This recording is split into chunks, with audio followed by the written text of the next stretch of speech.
Hello and welcome to another episode of Comics with Stevey D. This is number 32 and I have a good show in store for you today. Our first book is Ultimate Origins number 1 from 2008, variant cover, written by Brian Michael Bendis. And what's cool about this book, besides being a variant cover, is it has actual historical figures in it. I really enjoy when they put real people in comic books from time to time. David Letterman, other presidents, and so there's the Oval Office, and there's a close-up of FDR. And I'm going to show you one more page while I'm in there. It's the Weapons X program, and they're trying anything to come up with ways to beat the Nazis. So that was a pretty good panel right there. Moving right along to book number 2.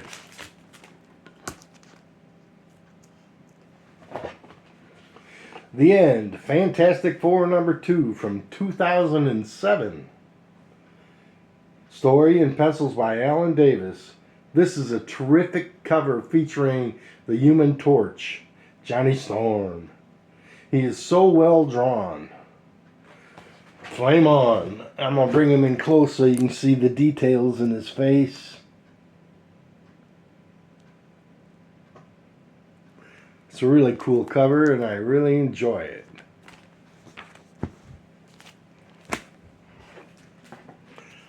Our next selection, as everybody knows, one of my favorite heroes, Iron Man number 290, 30th anniversary issue from 1993. I'm going to pack this cover away with all my other shiny covers for when I bring you Shiny Covers 3. So my stack's getting thicker, but not large enough to do another show yet. I'm going to go hunting for some of them foil covers and see what I can come up with. Maybe you can locate a strobe light to see if that has a cool effect on them too.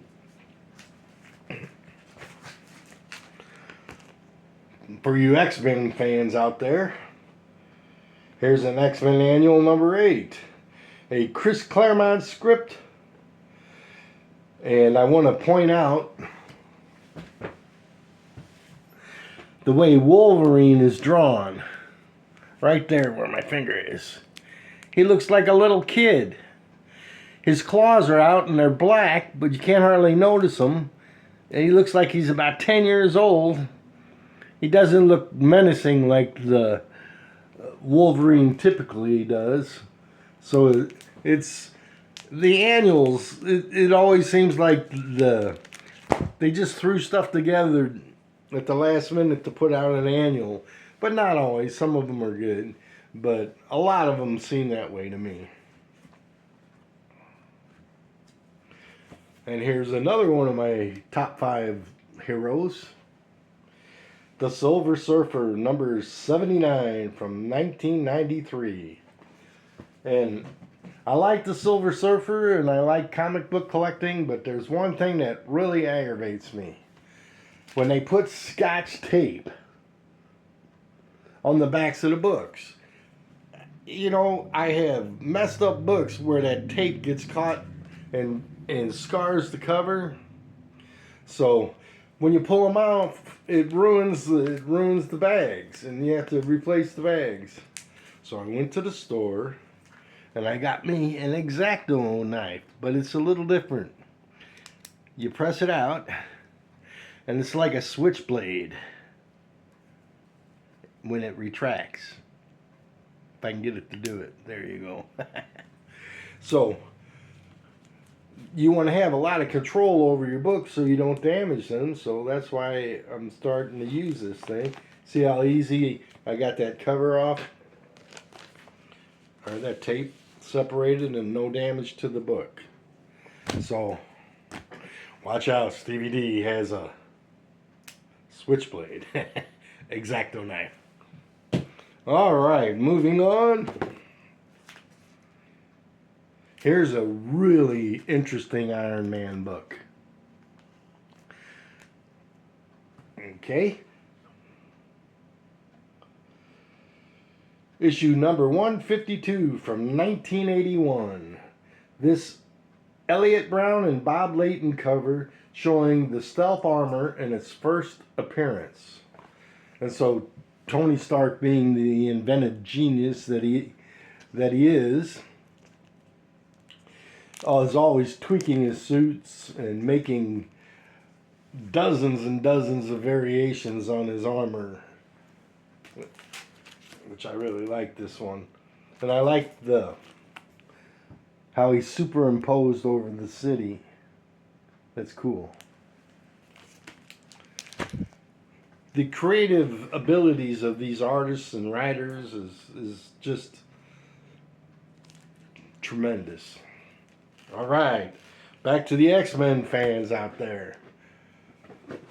I recently have been buying a few X-Men books, but I'm not a giant X-Men fan. Like I say about the DC characters, I like them in their movies. I like comic book related television shows and all that stuff.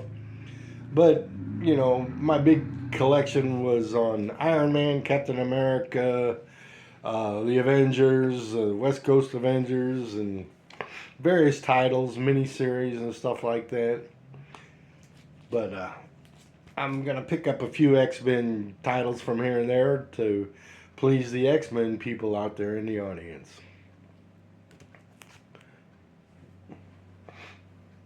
Okay, we have... Look at this villain who appears on X-Men 2099, cover from 1994. This Ron Lim artwork wants to send you to the drugstore to get this guy some Clearasil to clear up his complexion. And if you can't get what you need at a drugstore, I think you ought to go to like the hardware store and get some sandpaper.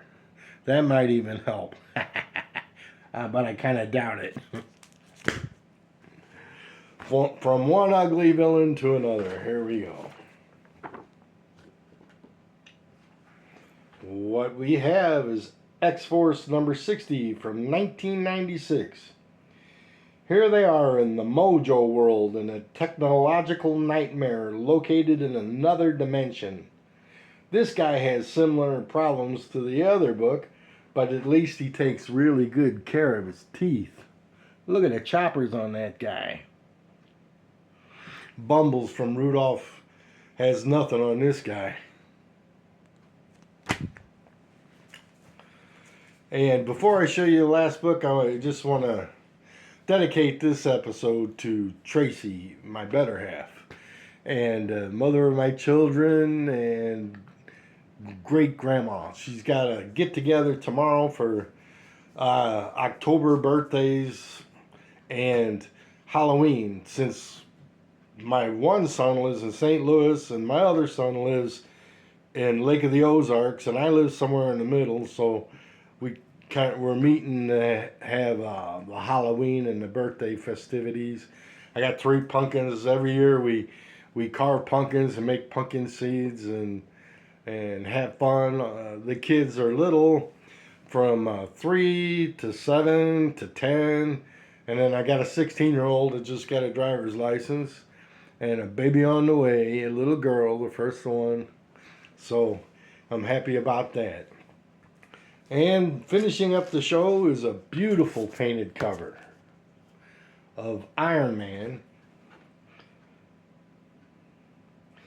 This is another terrific painted cover near the end of Volume 1 of Iron Man, number 326 from 1996.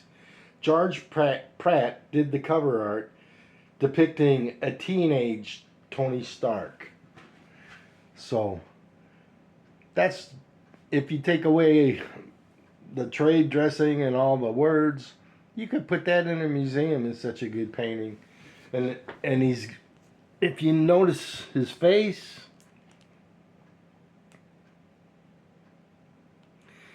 he's got little rosy cheeks. You never think of Iron Man having rosy cheeks. But before I leave you, I want to show you one more thing. My 3-year-old, Charlie, my 3-year-old grandson, I got him this shirt.